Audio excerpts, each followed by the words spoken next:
Hello there and good evening, ladies and gentlemen. This is L24 News. I'm Abdurrahim Kashour and to the headlines. The Summit of Heads of the State and Government of the African Union decided to suspend granting Zionist entity observer status in the Union and to form a board of 7 heads of state to study issue later on.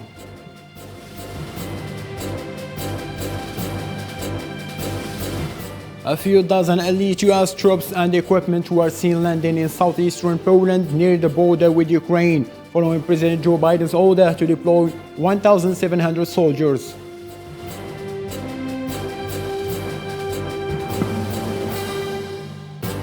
According to a report by a panel of United Nations experts, North Korea is stealing cryptocurrency to develop its ballistic missile program and increases its capacity to manufacture nuclear warheads.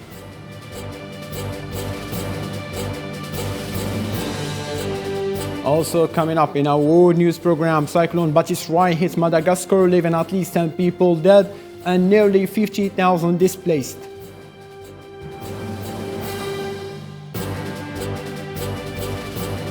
And the small Teranga Lions defeated Egypt in Africa Cup of Nations final, winning the Continental Championship for the first time in its history.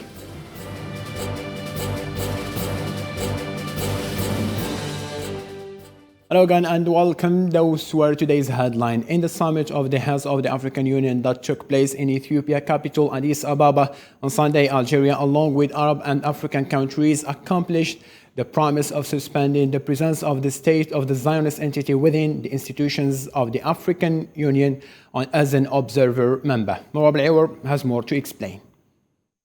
The African Union closes its annual summit by condemning a recent wave of military coups that has seen an unprecedented number of member states suspended from the bloc, sparring fears of what its top official described as democratic backpedaling.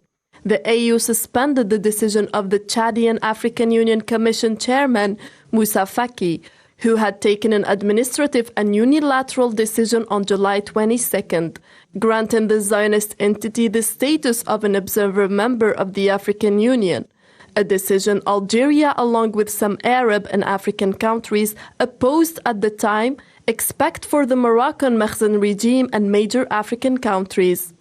We have discussed the subject in full transparency. Obviously, you had to realize that this is a divisive issue because countries have different positions, and we felt that Africa should not be divided by a subject that is foreign to it. The study of Moussa Faki's decision, which no longer has an effect, was assigned to a committee consisting of 7 heads of state, including Algeria, which undertakes the task of preparing a recommendation for the next EU summit on this issue. I know that the African Union, like the United Nations, has opted for a 2-state solution, which means talking to both sides, and I felt that the African Union had a role to play in the search for peace. These are the motives that I have explained at length. As for the rest, the President has told you what approach there is, and naturally I will abide by the decisions that will be taken by the heads of state. The committee includes Senegal President Macky Sall in his capacity as the current President of the African Union, and Algerian President Abdelmadjid Tebboune, in addition to the presidents of South Africa. According to Sunday's decision, the fate of the Zionist entity membership in the African Union is now hanging in the hands of members of the committee formed to study and discuss this issue from all aspects. The President of the Democratic Republic of the Congo, Félix Tshisekedi, is in line with the Algerian initiative strongly and enthusiastically supported by South Africa due to considerations related to the accumulations of the struggle against the policy of apartheid, which the South African people have suffered, and what the Palestinian people are currently suffering because of the practices of Zionist occupier. The Algerian diplomacy played a major role in deciding to suspend Zionist entity membership, says the diplomatic Nordin Judy, who spoke of intensive consultations that lasted for about 3 months, led by the Minister of Foreign Affairs and National Community Abroad, Ramtan Lamamra, who was received by the Senegalese president, the new head of the African Union, Macky Sall. To a different story now, a few dozen elite U.S. troops and equipment were seen landing in the southeastern Poland near the border with Ukraine, following President Joe Biden's order to deploy 1,700 soldiers there amid fears of Russian invasion of Ukraine. Osama Yadin, what follow?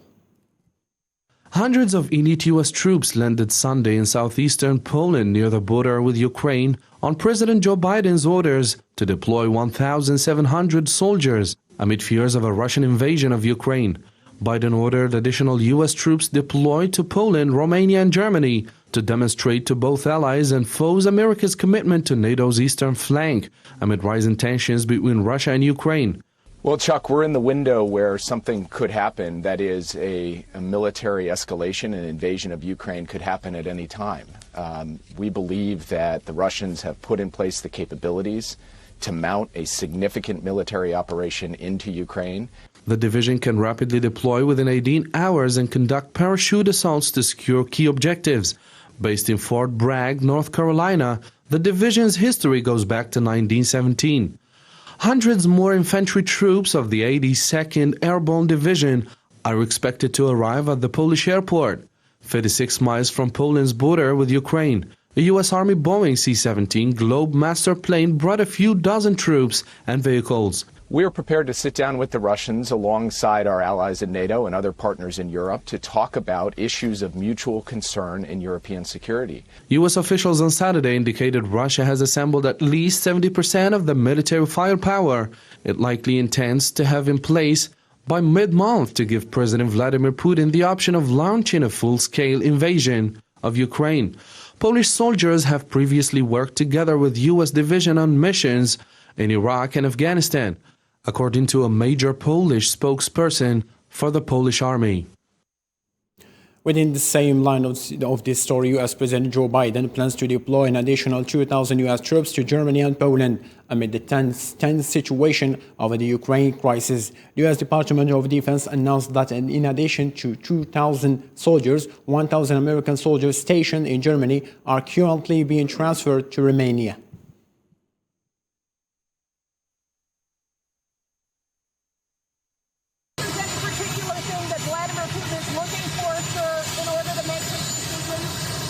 I think things he cannot get. Are you prepared for South Nord Stream 2?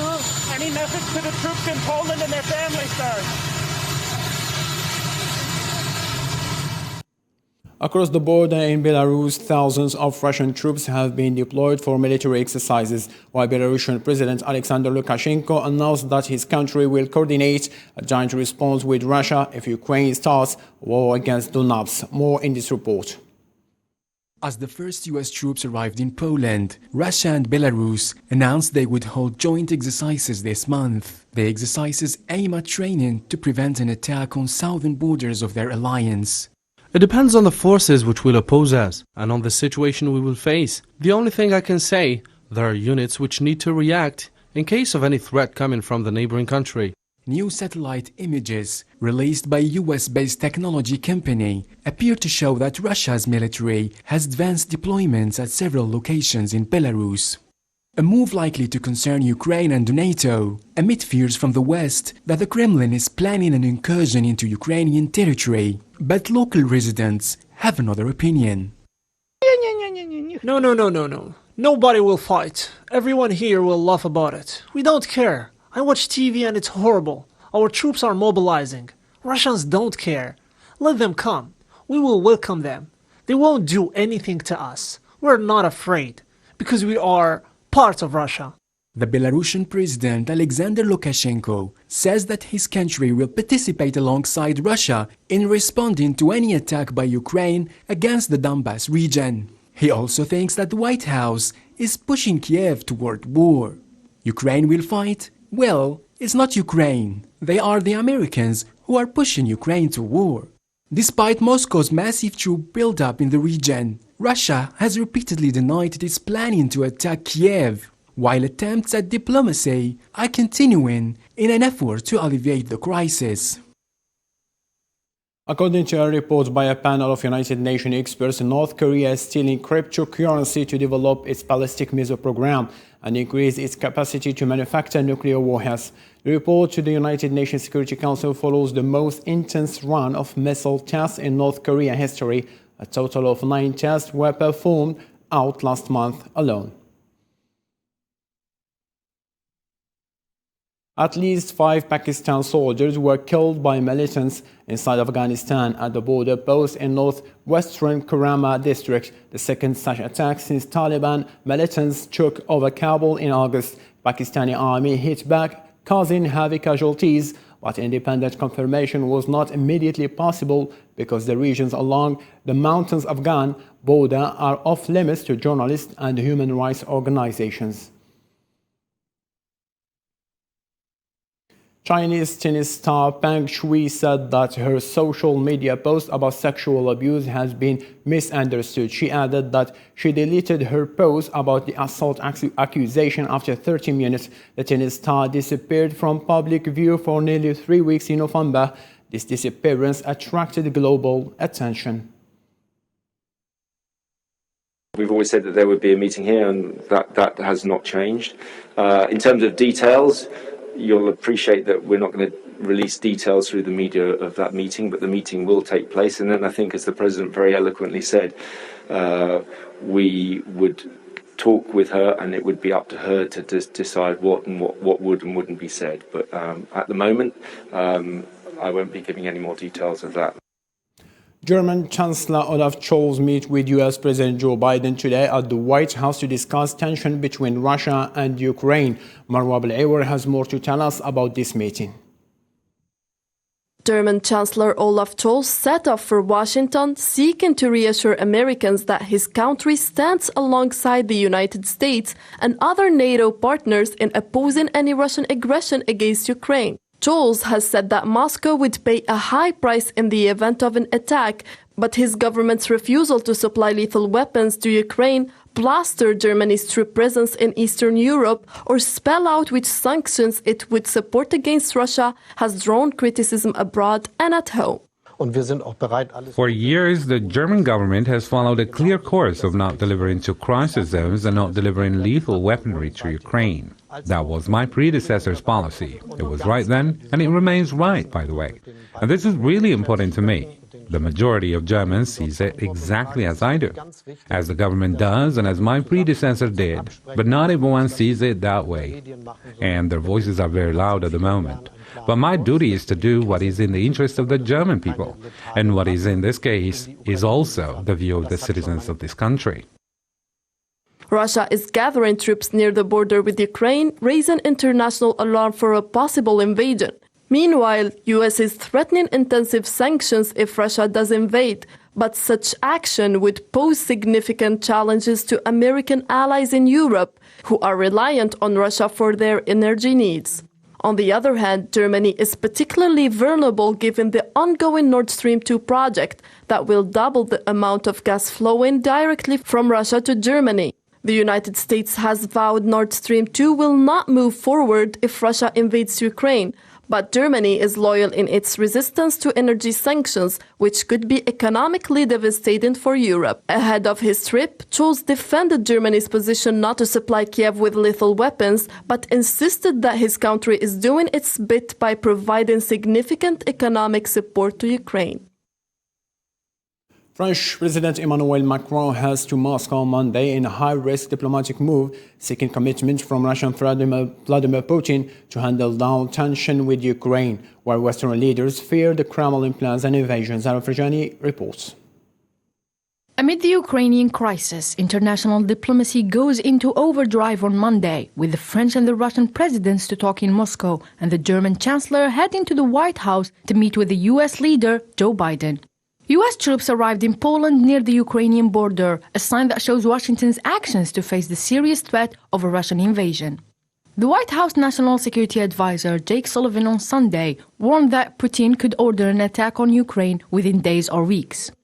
Any day now, Russia could take military action against Ukraine, or it could be a couple of weeks from now, or Russia could choose to take the diplomatic path instead. The key thing is that the United States needs to be and is prepared for any of those contingencies in lockstep with our allies and partners. We have reinforced and reassured our allies on the eastern flank. We have united the West. We have provided material support to Ukraine, all at President Biden's direction. And we have also offered Russia a diplomatic path if they choose to take it. Macron, who spoke to Joe Biden ahead of the trip to Moscow as a part of a coordination logic, has moderated the likelihood of a Russian invasion of Ukraine and said his negotiations with Putin are likely to head off a military conflict. Russia's current geopolitical objective clearly isn't Ukraine, but rather the clarification of the rules governing its coexistence with NATO and the European Union. It's normal for Russia to have security concerns. Moscow denies that it is planning to invade Ukraine, and Kiev's presidency advisor said that chances of a diplomatic solution to the crisis remain substantially higher than the threat of further escalation. Australia's borders will open to all visa holders from February 21st on the facility that they are double vaccinated. For 2 years, Australians have been banned from leaving the country, and only a handful of visitors have been granted exemptions to enter. Zara Furjani again. Speaking at the morning press conference, the Australian Prime Minister Scott Morrison said the National Cabinet had made the decision to reopen borders for all remaining visitor categories after almost 2 years of very strict rules in light of declining COVID-19 cases and intensive care admissions. It's almost 2 years since we took the decision to close the borders to Australia. National Security Cabinet has decided today that Australia will reopen our borders to all remaining visa holders on the 21st of February of this year. For most of the pandemic, Australia pursued what it called a COVID-0 policy that included strict snap lockdowns, but it abandoned the policy after rolling out vaccines. Over the last week, the number of cases being recorded has climbed to more than 10,000 a day across Australia. Almost all the part of the countries opened their borders, but not Australia. So it was really difficult, and so many people went to depression because they had got a lot of plans. And so now I'm really happy that Scott Morrison has made that announcement yet. With the reopening of Australian borders, the spread of the virus is rapid. However, some 79% of Australia's population has now received 2 doses of a COVID-19 vaccine, and the country has pushed ahead with easing curbs even as the Omicron variant began to drive up infections. About time. It's exciting. It's almost like an end of a period of hermit kingdomness ending. So I'm just really excited. I mean, opportunities is what we want. So opportunities to leave the country and come back is great. Since the first Omicron case was detected in Australia in November, around 2.4 million cases have been recorded. Until then, Australia had counted about 200,000 Omicron cases. Some 4,248 people in Australia have died from the virus since the pandemic began. The Philippines Department of Health has strongly encouraged parents to have their children vaccinated against COVID-19, which begins today for kids aged 5 to 11. And Health Undersecretary Mirna Kabotaye also repeated that vaccination is not mandatory. Sofian Kanchouri. The Department of Health has strongly encouraged parents to have their children vaccinated against COVID-19 as the rollout of pediatric vaccine for children aged 5 to 11 begins today, Monday. I felt like just an ant bite. Hopefully, we can go out now and go to Kizuna. The Department of Health said on Sunday vaccination will protect them from severe types of COVID-19 disease and add extra layer of protection as they begin face-to-face showing soon. According to the Health Undersecretary Mirna Kabotaye, vaccination is not required, and she added, Parents will give consent. We will also explain to the child what would happen during vaccination, what we will give them, the benefits of the vaccine and its side effects. More than 8.7 million children have been vaccinated against COVID-19 worldwide, according to the Department of Health, and there have been no reports of any vaccine-related deaths.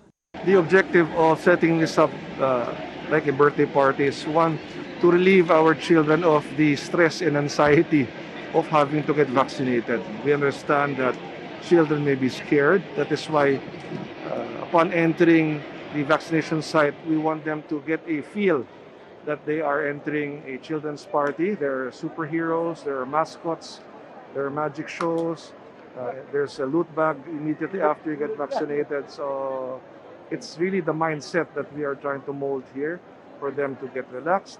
Department of Health stated that 97.5% of those who were vaccinated had no side effects. Meanwhile, 2.4% had minor side effects.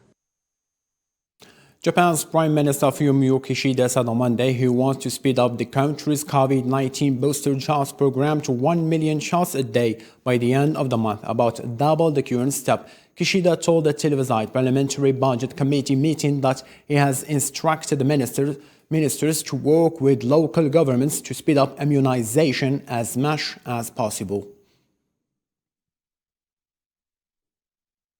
Hong Kong residents crowded supermarkets and neighborhood fresh food markets on Monday to stock up vegetables, noodles and other necessities after a record number of COVID-19 infections in the city and transport disruption at the border with mainland China. The city of 7.5 million people reported a record of 640 coronavirus cases on Monday and the biggest test yet for the Chinese territory's zero-COVID strategy. And now to Canada, where the mayor of the country's capital, Ottawa, has declared a state of emergency in the city as a response to more than a week of protesters against COVID restrictions. Nabil Khazini has more to tell us about this protest. With demonstrators outnumbering police, a completely out-of-control situation in Canada's Ottawa. This is how the city's mayor, Jim Watson, described it. He declared a state of emergency as a response to more than a week of truckers' protests against COVID restrictions. We have a serious emergency where we have to put all options on the table, and that may include some violence. We want to minimize that, but at the end of the day, if the people are not going to leave, they're going to have to be forced to leave. Plain and simple, this cannot go on for months and months. This is causing such havoc and such grief. We are fed up with these restrictions since 2 years. Everywhere, lockdown, curfew. You know what I mean. The Freedom Convoy was sparked by the introduction last month of a new rule that all truckers must be vaccinated to cross the US-Canada borders. Since then, their demands have grown to include ending all such mandates nationwide and opposing the government of Prime Minister Justin Trudeau. A backup came from many US Republicans, including former President Donald Trump, who called the Prime Minister Justin Trudeau a far-left-wing lunatic who has destroyed Canada with insane COVID mandates. People should be able to make their own choice if to take the needle or not take the needle and not lose the job, not lose their house, not lose their income just for the vaccination. On Saturday, about 5,000 people and 1,000 tractor-trailers and personal vehicles flooded into downtown Ottawa to join in on the second week of protests. Police have made a few arrests and issued around 500 tickets, but Ottawa residents want tougher action taken and have called on Canadian Prime Minister Justin Trudeau to take action. Cyclone Baptiste Roy hit Madagascar, leaving at least 10 people to be killed and nearly 50,000 displaced. Cyclone brought strong winds and rain to the eastern African country. Madagascar was already reeling from Tropical Storm Anna, which killed 55 people last month. Nabil Khazini again. It was around 8 at night when Cyclone Batsirai hit the town of Ambalavu, 460 kilometers south of the capital of Madagascar, Antananarivo. At least 10 people were killed, and whole villages are reported to be almost completely destroyed, with some being swept away by the storm. It was early morning. We were still sleeping. The owner of the house came to tell us that water was rising. We got up to move the furniture. All the while water continued to rise to here. After we went to the other side, and the house started to crack. With heavy rain and wind speeds of 165 kilometers per hour, the cyclone caused landfalls, uprooted trees, while electricity was cut for 2 days, and the water supply had been disrupted.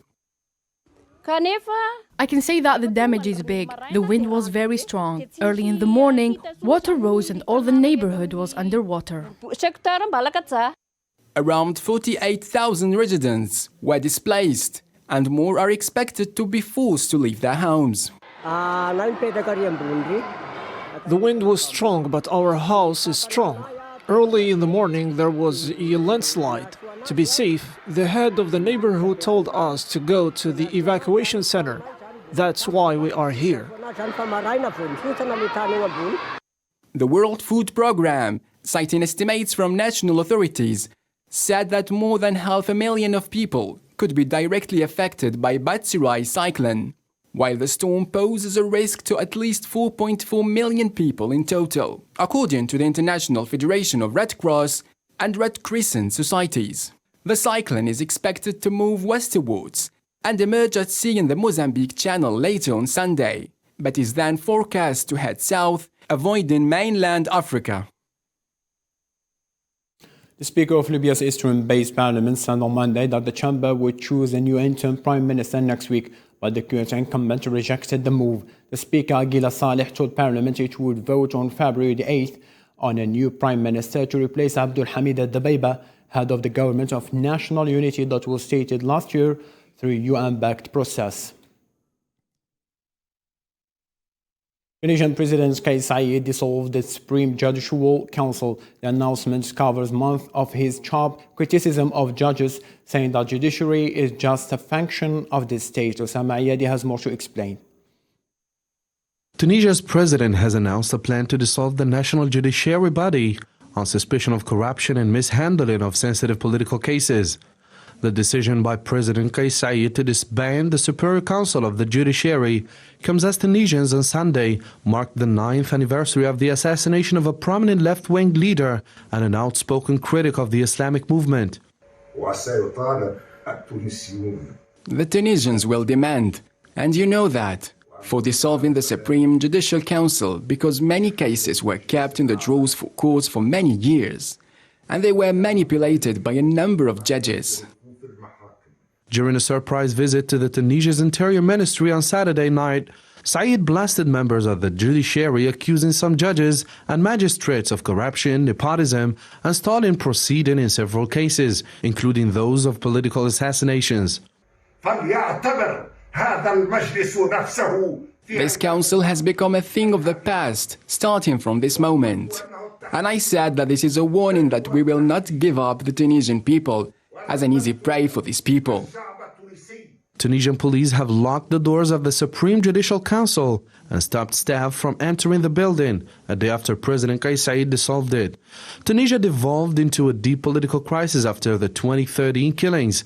Tunisia's 2011 revolution triggered the pro-democracy uprising known as the Arab Spring and was considered the country with the best chance of realizing true democratic change until that crisis after the killings. A report revealed that January 2022 was the hottest month in the Colombian Amazon over the past decade, leading to an increase in forest fires in this region of the southeastern Colombia, with a very potential impact on air quality in the capital, Hussein Brukan. A report issued by the Ministry of Environment of Colombia showed that January recorded the highest volume of hotspots in the past 10 years in the Colombian Amazon region. Claudia Lopez, mayoress of Bogotá, stated that this phenomena occurs when the country witnessed the lack of rain, in a situation she attributed to the human activities, the most important of which are linked to the deforestation. Establecen que si durante 48 horas continuas During 48 continuous hours, more than half of the quality monitoring stations of Bogotá's air deteriorates regularly. We must take environmental protection measures. Bogotá has made an enormous effort over these 2 years to have shared mobility measures and thus sustainable mobility. That is, to reduce air pollution.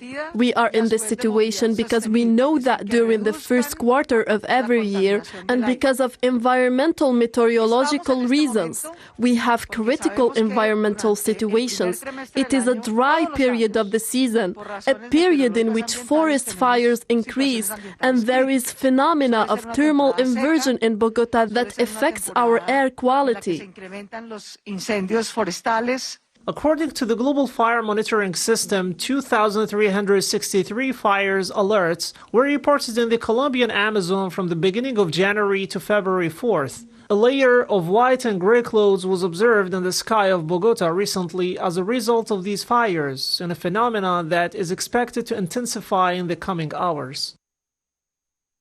Former Costa Rican President Jose Maria took the lead early in the Latin American country's national election. A candidate needs to win 40% of the vote to avoid a runoff that was scheduled for April the 3rd. Hussein Berkanegan. Hours after polls closed on Sunday, the country's Supreme Electoral Court said Figueres, who was president from 1990 to 1994, had received 27% of the vote after 63% of the votes had been counted. Preliminary results showed that economist Rodrigo Chavez and conservative evangelical preacher Fabricio Alvarado Munoz are vying for second place with 16 and 15% of the vote, respectively. A candidate needs to win 40% of the vote to avoid a runoff that was scheduled for April 3rd. Presidential candidate Jose Maria Figueres said after voting that he would seek to iron out the rough edges with the regime of Daniel Ortega and Rosario Murillo. I think it's important to smooth things over with all the Central American countries. Central America is a family. Politically, we are close countries, and we need to strengthen our relation in economic terms. For Costa Rica, many of our small companies, medium and large, consider the Central American market the second most important market, which means more jobs for the Costa Rican people, especially in Nicaragua, as a neighboring country.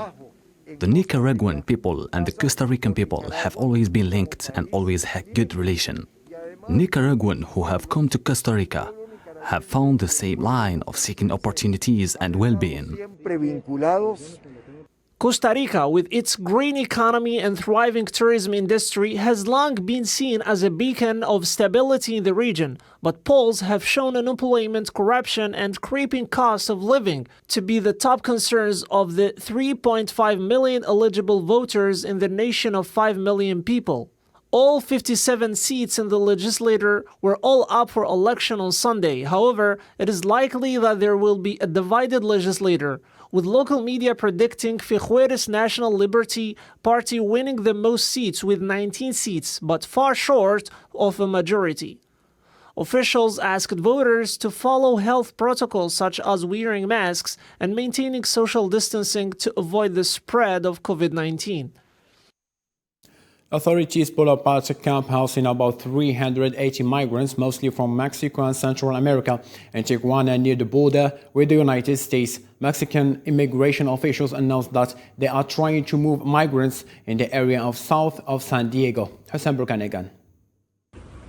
After the eviction, Mexican authorities demolished the Tijuana migrant camp, damaging tents, clothes, household items, and furniture. This migrant camp that has been here for more than a year, and now the government, the federal government of Mexico, and also with the municipal police, with the National Guard and the Institute of National Immigration, had taken the decision to remove and relocate this migrant camp. We have asked several migrants that they already been relocated and removed. How many families, how many migrant families they're in there?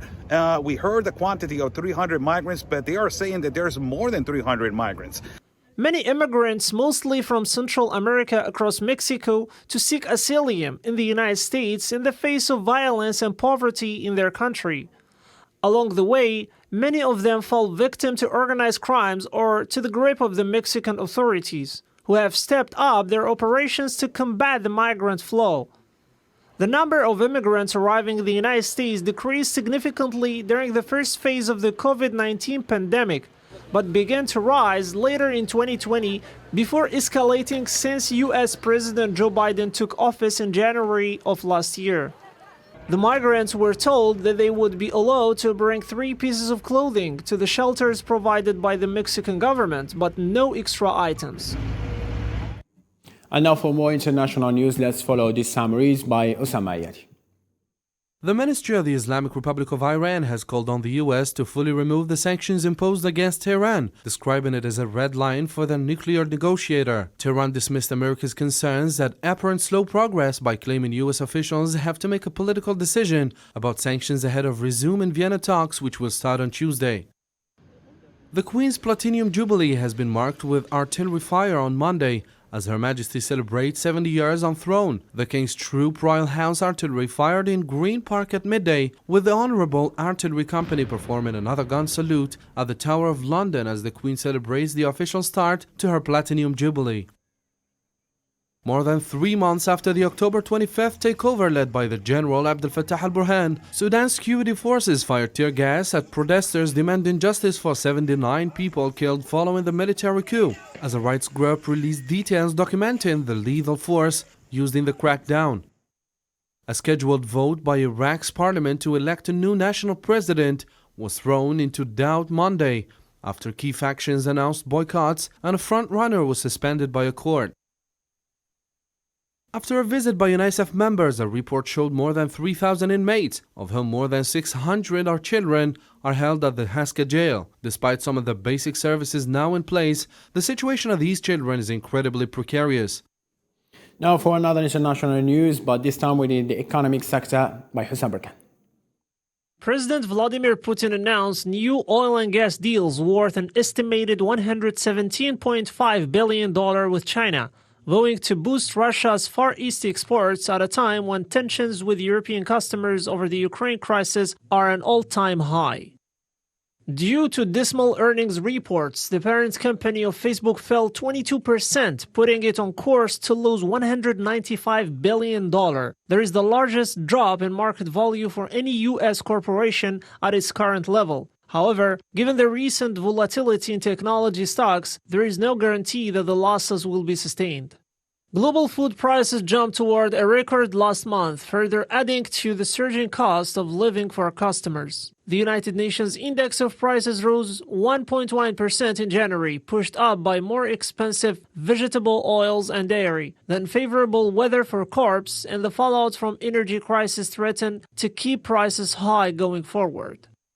The annual inflation rate in Turkey has surged to a 20-year high of 48.7%, state data revealed, despite months of assurance by President Recep Tayyip Erdogan that the soaring figures were just temporary and that his government could ease the pain on Turks' weight down by rising living costs. Turkish consumers are reeling from massive price hikes at the turn of the year, including on electricity, gas, fuel, transports and food, stoked mainly by the currency turmoil last year.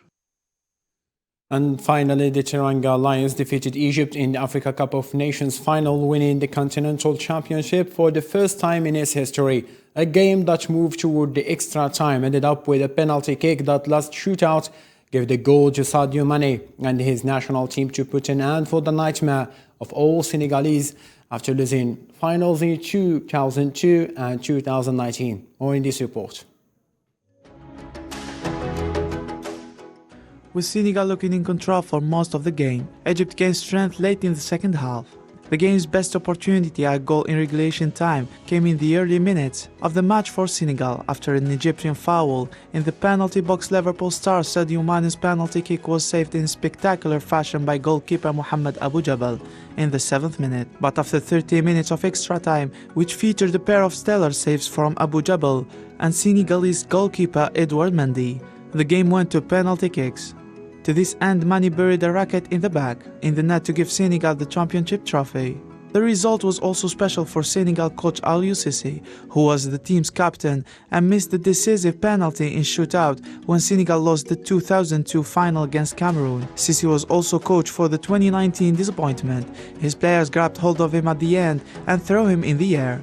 Champions of Africa, Cissé said, "It's been long, it's been difficult, sometimes complicated, but we never gave up." And just after the last kick, there were scenes of wild celebrations on the street of Dakar after Sadio Mane finally delivered the first African Cup for Senegal. A first golden trophy enters the doors of their bedrooms.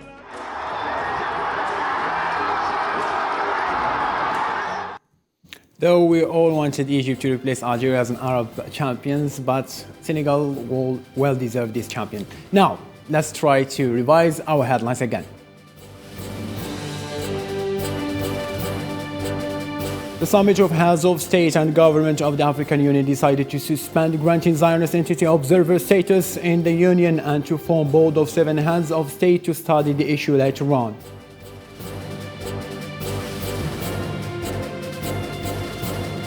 A few dozen elite U.S. troops and equipment was seen landing in southeastern Poland near the border with Ukraine, following President Joe Biden's order to deploy 1,700 soldiers.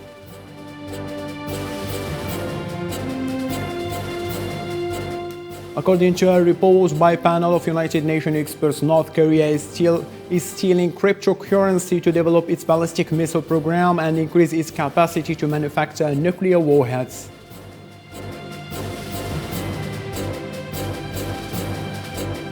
Cyclone Batisrai hit Madagascar, leaving at least 10 people dead and nearly 50,000 displaced.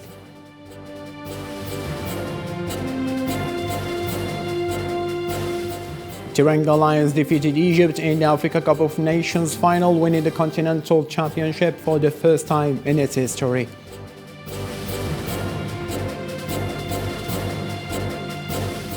To this end, ladies and gentlemen, thank you so much for being with us. Our 24 News program is still rolling, so stay tuned. See you tomorrow and have a blessed evening.